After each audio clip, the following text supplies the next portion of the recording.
வணக்கம். இன்னைக்கு வந்து gold, silver and then dollar index இந்த 3 ஸ்கிரிப்டை பார்க்கலாம். ஸோ ரெகுலராக வீடியோ வந்து நெக்ஸ்ட் வீக்லேருந்து ஓரளவு அப்டேட் ஆகும். ஸோ உடல்நிலை சரியில்லாத காரணத்தினால இன்னைக்கு வந்து நான் ஃபார்ம் பேரோலுக்கான ஒரு அப்டேட் வீடியோ நாங்கள் கண்டிப்பாக கொடுக்கணும் அப்படிங்கிறதுக்காக கொடுக்குறோம். தொடர்ந்து இந்த வீடியோவை பாருங்கள். உங்களுக்கு பிடிச்சிருந்தா லைக் பண்ணுங்கள், ஷேர் பண்ணுங்கள், கமெண்ட் பண்ணுங்கள்.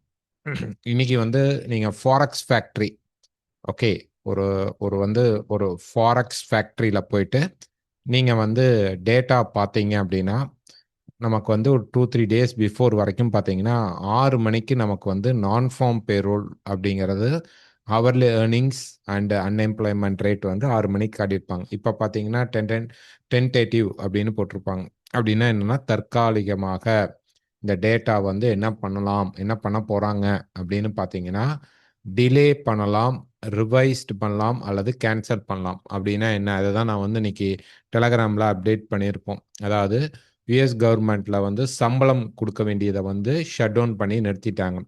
ஓகே, மசோதா வந்து பாஸ் பண்ணலை.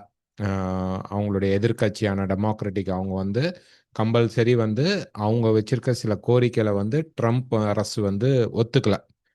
அதனால வந்து 100 ஓட்டிங்ஸில் வந்து 60 யார் எடுக்கிறாங்களோ அப்போ தான் அந்த பில் பாஸ் பண்ண முடியும். 55 தான் கிடைச்சிருக்கு. இன்னும் 5 மெம்பர்ஸ் வந்து அதுக்கு ஆதரவு தெரிவிக்காதனால அந்த கவர்மெண்ட்டில் வேலை செய்கிறவங்களுக்கு சம்பளம் தரதை வந்து தற்காலிகமாக நிறுத்திட்டாங்க. இப்போ வந்து ஆக்சுவலாக வந்து கவர்மெண்ட்டில் ஒரு ஒரு நிரந்தர பணியில் இருக்கிறவங்களுக்கும் அல்லது வந்து ஒரு கான்ட்ராக்ட் பேசிஸ்லேயோ அல்லது வந்து ஒரு ஷார்ட் டேர்மில் வந்து கன்ஃபார்ம் ஆகாமல் ஜாபில் இருக்கிறவங்களுக்கு வேலைகள் போயிடுச்சு. ஒன்லி அவங்ககிட்ட கன்ஃபார்ம்டு டேட்டாவில் கன்ஃபார்மாக அவங்ககிட்ட கவர்மெண்ட்டுக்கு அண்டர்லேயிங்கில் ஒர்க் பண்ணிட்டு இருக்கவங்களுக்கு இந்த மசோதா பாஸ் பண்ணாமல் விட்டதில் இருந்து சம்பளம் இல்லாமல் வேலை செய்யணும். இது வந்து ஒரு மிகப்பெரிய யுஎஸ் கவர்மெண்ட்டுக்கு ஒரு நெருக்கடியான சந்தர்ப்பம். இதனால கவர்மெண்ட் என்ன சொல்லிட்டாங்க அப்படின்னா, வரக்கூடிய டேட்டா அப்படிங்கிற எல்லா டேட்டாவையும் முடக்கிறோம், வெளியில வெளியிட மாட்டோம் அப்படிங்கிறதையும் கவர்மெண்ட் வந்து சொல்கிறாங்க. அப்படின்னா இன்னைக்கு நான் ஃபார்ம் பேரோலுடைய டேட்டா வரலாமா? வரத்துக்கான வாய்ப்பு 90% கம்மி, வராது. இது கேன்சலேஷன் தான் பண்ணுவாங்க. ஓகேங்களா, நிறுத்திடுவாங்க, நிறுத்தி வச்சிருவாங்க. அப்புறமேட்டு நாங்கள் ரிலீஸ் பண்ணுறோன்னு சொல்லுவாங்க. அதை தவிர இல்லை வந்து நாங்கள் வந்து இன்னைக்கு நிறுத்துகிறோம், நாங்கள் நெக்ஸ்ட் வீக் தான் ரிலீஸ் பண்ண போகிறோம் அப்படின்னு சொல்லலாம், போஸ்ட்பான் பண்ணலாம், இதெல்லாம் நடக்கும். பட் டிலேவாக 6 மணி டேட்டா 7 மணிக்கு கொடுப்பாங்களா அப்படின்னா எதிர்பார்க்குறாங்க, கொடுக்கலாமா அப்படின்ட்டு. மேக்சிமம் கொடுக்க போகிறது கிடையாது. இனி யூஎஸ் டேட்டா வந்து இந்த ஷட் டவுன் முடிகிற வரைக்கும் டேட்டா வராது, ப்ராப்பராக வராது. ஸோ அந்த டேட்டா பேஸ்டு ட்ரேட் வந்து பண்ணுறவங்க டேட்டா பார்க்காதீங்க. அந்த நேரத்தில் ஒரு இம்பேக்ட் மார்க்கெட்டில் ஏதாவது தேவையில்லாமல் நடந்தால் அது வந்து தப்பு. ஆஸ் பர் நமக்கு வந்து பழைய டேட்டாஸ் வந்த டேட்டாஸ்லாம் வச்சு பார்க்கும்போது ரேட் கட்டுக்கு அப்புறம் வர நான் ஃபார்ம் பேரோல் கண்டிப்பாக ஒரு கூல்டவுனான டேட்டாவாக இருக்கும். கண்டிப்பாக இந்த இடத்துல வந்து டேட்டா நமக்கு வந்து பாசிட்டிவாக வர்றதுக்கு தான் வாய்ப்புகள் இருக்கும் மேக்சிமம்.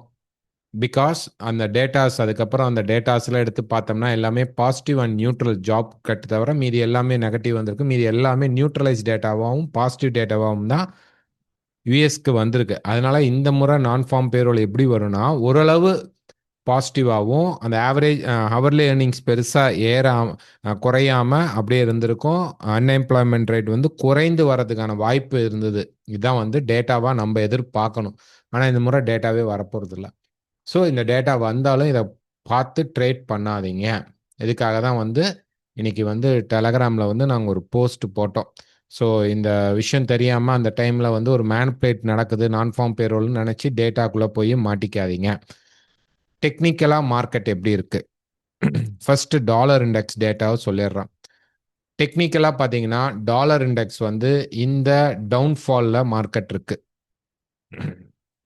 ஓகேங்களா. ஸோ இப்போ மார்க்கெட் இருக்கக்கூடிய இந்த பர்டிகுலர் இடம் அப்படிங்கிறது வந்து மல்டி ரெசிஸ்டன்ஸ் இடம். மார்க்கெட் போய் டச் பண்ணுறான், தென் போய் டச் பண்ணுறான், விழுகிறான், டச் பண்ணுறான். அப்போ இந்த இடத்துல மல்டி ரெசிஸ்டன்ஸ் இருக்குது. ப்ளஸ் நமக்கு வந்து ரெசிஸ்டன்ஸ் லைன் அப்படின்னு சொல்லக்கூடிய இந்த லைனுமே நமக்கு வந்து பார்த்தீங்கன்னா இங்கே தான் இருக்குது. ரெசிஸ்டன்ஸ் லைனுமே இங்கே தான் இருக்குது. அண்ட் மார்க்கெட் ஒரே குறிப்பிட்ட ஏரியாவில் மார்க்கெட் வந்து மல்டி ரெசிஸ்டன்ஸ் எடுத்துட்டு இருக்கான். ஸோ இந்த ஷட் டவுன் டேட்டானால யூஎஸ் கரன்சி ரொம்ப வீக் ஆயிடுச்சா அப்படின்னா இல்லை, ஓரளவு ஹோல்டிங்கில் தான் வச்சுருக்காங்க. இன்னைக்கு 6 மணி அப்போ திடீர்னு மார்க்கெட் இப்படி ஃப்ளக்சுவேட் ஆச்சு அப்படின்னா பியூராக பிளேயர்ஸுடைய ஒரு மேனுப்புலேஷனாக தான் இருக்குமே தவிர டேட்டா பேஸ் பண்ணி நடக்கலை. இதில் போய் மாட்டிக்காதீங்க. டாலர் இண்டெக்ஸ் அவ்வளோ வீக்காக இல்லை. அது வந்து ஸ்ட்ராங்காகவும் இல்லை, வீக்காகவும் இல்லை. அவன் வந்து ஒரு ரேஞ்ச் ஃபேஸ்க்குள்ள மார்க்கெட் வந்து இப்போ இருக்குது. கீழே வரலாமானா கண்டிப்பாக கீழே வர வாய்ப்புகள் இருக்குது. 96 வரைக்கும் வரும். அதுக்கு கீழே மினிமம் 96 வரணும். அதுக்கு கீழே வந்தால் 93 வரைக்கும் சான்சஸ் இருக்கு. பட் இப்போ வந்து டேட்டா வந்து நமக்கு வராதனால டாலர் இண்டெக்ஸ் பெருசாக நடக்காது. Ups and downs double side அடித்தாலும் அப்கமிங்கில் பை சைடு நடக்கிறதுக்கு வாய்ப்பு இருக்கும். 100க்கு மேலே இந்த ஹைக்கு மேலே மார்க்கெட் ஹோல்ட் ஆகும்போது மார்க்கெட் ப்ரீவியஸாக இருக்கக்கூடிய ரெசிஸ்டன்ஸ் சப்போர்ட் லெவல்ஸ்குள்ளே உள்ளே போயிடும். 103 ஆர் 102க்கு மேலே மார்க்கெட் பாஸ் ஆகிறதுக்கு வாய்ப்புகள் அதிகமாக இருக்கும். ஸோ 100க்கு மேலே இன்னைக்கு க்ளோஸ் பண்ணுறானா இல்லை அப்கமிங் டேஸில் வந்து அந்த 100 பாயிண்ட்ஸ்க்கு மேலே க்ளோஸ் பண்ணால் மார்க்கெட் ஒரு கரெக்ஷன் ஸ்ட்ரக்சருக்குள்ளே பை ஸ்ட்ரக்சருக்குள்ளே போகிறதுக்கான சான்சஸ் இருக்கும். ஓகே, ஸோ டாலர் இண்டெக்ஸில் பெரிய லெவலில் ஃபால் அப்படிங்கிறது இந்த இடத்துல இல்லை. அஃப்கோர்ஸ் ரெசிஸ்டன்ஸில் இருந்தாலுமே அதை பிரேக் பண்ணுறதுக்கான பாசிபிலிட்டி தான் இருக்குது. சில்வர் பொறுத்த வரைக்கும் பார்த்தீங்கன்னா மார்க்கெட் வந்து இப்போ ஒரு டாப் அண்ட் டாப்பில் இருக்கான். ஓகேங்களா, இந்த இடத்துல இருக்கிறான். ஸோ இன்னொரு ஒன் மோர் ஹைக் கொடுக்கலாமா? கொடுக்கலாம். ஒரு 49.5 வரைக்கும் போகிறதுக்கு வாய்ப்புகள் உண்டு. ஆல்ரெடி பார்த்தீங்கன்னா சில்வருடைய லைஃப் டைம் ஹையை இப்போ தான் மார்க்கெட் வந்து டச் பண்ணியிருக்கிறான். இதுதான் அவனுடைய 2011 வந்த லைஃப் டைம் ஹை. ஓகேங்களா, இந்த லைஃப் டைம் ஹைக்கு 4950 லெவல் வச்சுக்கோங்க. அதே 50 லெவலுக்கு இப்போ மார்க்கெட் வரலாமானா வந்தால் கொஞ்சம் மேலே பாஸ் பண்ணால் கூட ஷார்ட் டேர்ம் கரெக்ஷன் வரும். ஸோ கோல்டுக்கு ஆல்டர்னேட்டிவாக இப்போ சில்வர் அந்தளவு வாங்க வேணாம், கோல்டில் அதிகமாக வாங்கலாம். சில்வர் வந்து கொஞ்சம் கொஞ்சமாக சேர்த்துக்குங்க. பெரிய லெவலில் கோல்டு அளவு அப்படியே ஸ்டே ஆகி நிற்க மாட்டான். சில்வர் மார்க்கெட் டக்குன்னு வந்து கீழே அவன் அதே ஸ்பீடில் இறங்குறதுக்கான வாய்ப்புகளும் உண்டு.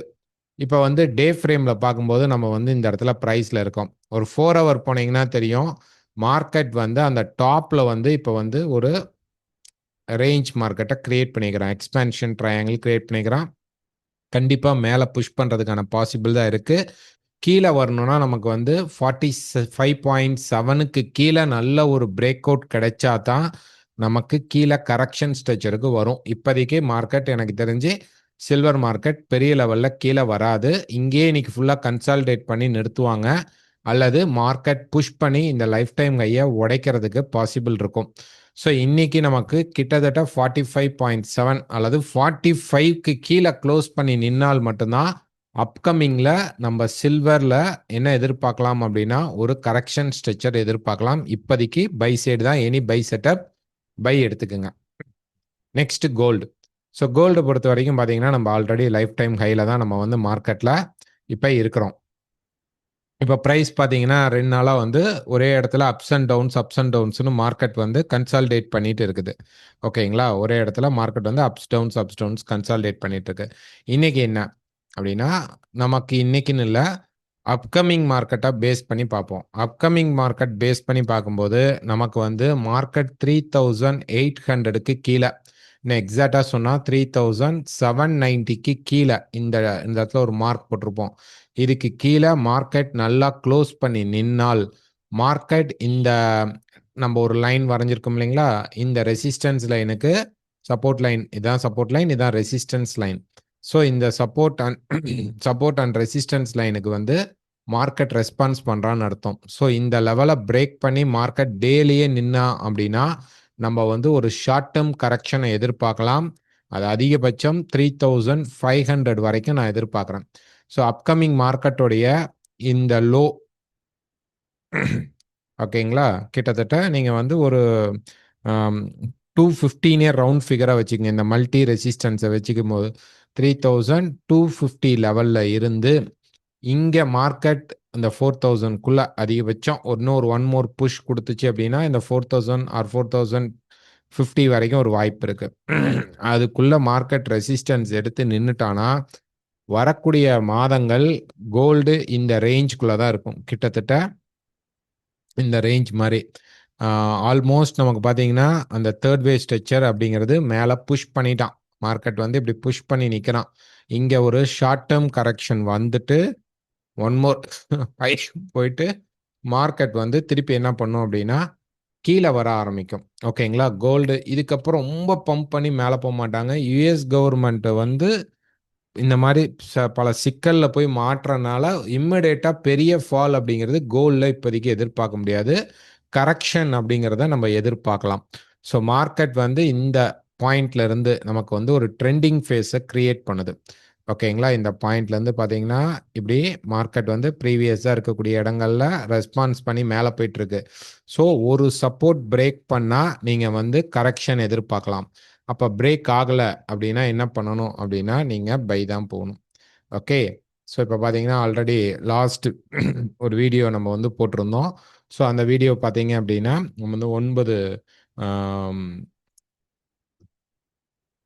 நம்ம வந்து வீடியோ லாஸ்ட் வீக் வந்து பார்த்தீங்க அப்படின்னா நம்ம வந்து இந்த ஃப்ரைடே நான் ஃபார்ம் பேரோல் இருக்குன்னு சொல்லிட்டு நம்ம வந்து 30ஆம் தேதி அன்னைக்கு ஒரு வீடியோ போட்டிருந்தோம் டியூஸ்டே. அப்போ வந்து எதிர்பார்த்துருந்தோம் மார்க்கெட் இங்கே வந்து ஒரு ஹோல்ட் டவுன் ஆகலாம் அப்படின்ட்டு. ஸோ அதுதான் இப்போ நடந்துட்டு இருக்கு மார்க்கெட்டில். பட் இங்கே வந்து பை ஸ்ட்ரக்சர் தான் இன்னமும் இருக்கு. ஓகே, செல் ஸ்ட்ரக்சர் வரல. இன்னொரு ஒன் மோர் ஹைக் மார்க்கெட் போகலாமா அப்படின்னா தாராளமாக போகலாம், சான்சஸ் உண்டு. இதுக்கப்புறம் தான் மார்க்கெட் ஃபால் ஆகும். இந்த சேனல்ல மார்க்கெட் ஸ்டில் அப் மூவ் தான். எங்கெல்லாம் இறங்குதோ அங்கெல்லாம் நம்ம பை தான் பண்ணணும், செல் பண்ணக்கூடாது. இப்போ ப்ரைஸ் பார்த்தீங்க அப்படின்னா இங்கிருந்து திருப்பி இந்த ஹைக்குக்கு போகிறதுக்கான வாய்ப்பு உண்டு. இந்த லெவலுக்கு போகிறதுக்கு சான்சஸ் உண்டு. ஏன்னா கீழே இந்த ஃபால் இது உடைச்சாதான் செல்லுங்க. ஓகேங்களா? அந்த 790 லெவல் இருக்கு பார்த்தீங்களா? அந்த லெவல் உடைத்தால் தான் செல். 3790க்கு கீழே மார்க்கெட் நல்லா க்ளோஸ் பண்ணாதான் நமக்கு செல். ஓகே, இல்லைன்னா நமக்கு செல் அப்படிங்கிறது கிடையாது. மார்க்கெட்டில் பை தான். ஸோ இப்போ இந்த ஃபால் டபுள் டைம் இருக்கிறது ஒரு டபுள் டாப் இருக்கான அஃப்கோர்ஸ் இருக்கு. அதுக்கே மார்க்கெட் வந்து திருப்பி வந்து இந்த 820 லெவலை பிரேக் பண்ணணும். அட்லீஸ்ட் 820 லெவல் பிரேக் பண்ணால் கூட நீங்கள் செல் ட்ரை பண்ணுங்க. இங்கே மார்க்கெட் இப்போ இந்த ஹையை பிரீச் பண்ணிட்டா என்ன நடக்கும்னா மேலே போய் இங்கே கன்சால்டேட் பண்ணி நின்றுக்குவான். ஓகே, அல்லது லைட்டாக போயிட்டு திருப்பி கீழே வந்து மார்க்கெட் நின்றுக்குவான். ஸோ எனி பை செட்டப் நம்ம பை தான் ட்ரை பண்ணோம். ஸ்டாப் லாஸ் யூஸ் பண்ணிக்கோங்க. எனி எனி மேனிப்புலேஷன் இன்னைக்கு எனக்கு வந்து செட்டப் கிடைக்கல, எந்த ஒரு என்ட்ரி போகிறதுக்கான எந்த சோர்ஸும் மார்க்கெட்டில் கிடைக்கல அப்படின்னா ஜஸ்ட் லீவ் பண்ணிடுங்க. நெக்ஸ்ட் வீக் மண்டே டியூஸ்டேலேருந்து ரெகுலர் அப்டேட் உங்களுக்கு வரும். அதை பார்த்துக்கிட்டு நீங்களும் ட்ரேட் பண்ணுங்கள். உங்களுக்கு தெரிஞ்ச செட்டப்பில் மேக்ஸிமம் பண்ணுங்கள். பட் நாங்கள் அப்டேஷன் அப்படிங்கிறது நெக்ஸ்ட் வீக்லேருந்து வரும்போது அதையும் எடுத்துக்குங்க. இப்போ ப்ரைஸ் வந்து இந்த டாப் 65க்கு மேலே இங்கே வந்து பார்த்தீங்கன்னா இப்போ 54 இருக்கு. இன்னும் ஒரு 10 பாயிண்ட்ஸ் மார்க்கெட் வந்து மேலே புஷ் பண்ணிட்டான், நின்றுட்டான், க்ளோஸ் பண்ணிட்டானாவே ஆட்டோமேட்டிக்காக மார்க்கெட் இந்த ரெசிஸ்டன்ஸ் தான் மார்க்கெட் போய் நிற்கும். ஓகே, இதுக்கப்புறம் பார்த்தீங்கன்னா இது வந்து எக்ஸ்பேன்ஷனாக நமக்கு கன்வெர்ட் ஆகிடும். ஒருவேளை மார்க்கெட் போய் இங்கே நின்றுட்டா என்ன சார் அடுத்தது பண்ணுறது? ஏன்னா இன்னைக்கு வந்து டேட்டாவும் நமக்கு வரப்போகிறது இல்லை அப்படின்னு தெரியும் போது இங்கே மேலே மட்டும் மார்க்கெட் போய் நின்றுட்டா, போன உடனே ரிஜெக்ட் ஆனாலும் சரி அல்லது நின்றுட்டாலும் சரி, இந்த எக்ஸ்பேன்ஷன் இங்கே போயிட்டு நம்ம ஒரு செல் செட்டப் கிடைத்தால் எடுக்கலாம். அது கீழே வரும், கீழே வந்து இந்த சப்போர்ட்டில் நின்றுக்கும். இந்த சப்போர்ட்டை உடைக்கும் போது தான் நமக்கு வந்து செல் செட்டப் அப்படிங்கிறது கிரியேட் ஆகும். தெளிவாக சொல்லிடுறேன். இப்போதைக்கு இருக்கிற கண்டிஷனுக்கு நமக்கு 3790 உடைத்தால் தான் நீங்கள் நல்ல செல்குள்ளே போகணும். அது வரைக்கும் எங்கெல்லாம் பை கிடைக்குதோ பை மட்டும் எடுங்க. ஸ்டாப் லாஸ் இல்லாமல் ட்ரேட் பண்ணாதீங்க. ஃப்ரெஷ்ஷாக இன்றைக்கி தான் ஒரு பொசிஷனுக்குள்ளே போகணுன்னா நைட்டுக்குள்ளே கட் பண்ணிவிடுங்க. ஏன்னா வந்து இன்னைக்கு ஈவினிங் டேட்டா வராதனால அதுலேயே ஒரு இம்பேக்டை கிரியேட் பண்ணுவாங்க. டாலர் இண்டெக்ஸ் அவ்வளோ வீக்கராக இல்லை, கோல்டும் அவ்வளோ ஸ்ட்ராங்கராக இல்லை. ஓகே, ஒரு ஒன் மோர் புஷ் இருக்குது அவ்வளோதான் கோல்டில். அங்கே போய் கன்சால்டேட் ஆகிட்டா அது எக்ஸ்பேண்டட் மோடில் மாட்டி கீழே வர ஆரம்பிக்கும். 970க்கு 790க்கு கீழே மார்க்கெட் வரும்போது மார்க்கெட் ப்ரிப்பரிங் ஃபார் செல் சைடுக்கு நல்ல ப்ரிப்பரேஷன் வரும். அதனால இப்போ வரைக்கும் பைல தான் இருக்கு. Any buy setup stop loss use பண்ணி பை எடுத்துக்கோங்க. ஸ்டாப் லாஸ் இல்லாமல் பை எடுக்காதீங்க. நெக்ஸ்ட் வீக்லேருந்து ஓரளவு உங்களுக்கு திருப்பி ரெகுலர் அப்டேஷன் கண்டிப்பாக வரும். ஸோ இந்த 1 வீக் எனக்கு கொஞ்சம் உடல்நிலை சரியில்லை, அதனால நான் வந்து பெருசாக வீடியோஸ் கொடுக்க முடியல. ஓகே, இன்னைக்கு லைவுக்கு தான் ட்ரை பண்ணோம், பட் ஆனால் அவங்க டேட்டாவே வரப்போகிறது இல்லைன்னு சொன்னனால லைவ் நாங்கள் வந்து கேன்சல் பண்ணிட்டு ரெக்கார்டட் வீடியோவாக கொடுக்குறோம். கண்டிப்பாக வீக்லி ஃபோர்காஸ்ட் வந்துடும். அதுக்கப்புறம் ரிப்பீட்டடாக வீடியோஸ் இனிமேல் வரும். இந்த வீடியோ பிடிச்சிருந்தா லைக் பண்ணுங்கள், ஷேர் பண்ணுங்கள், கமெண்ட் பண்ணுங்கள்.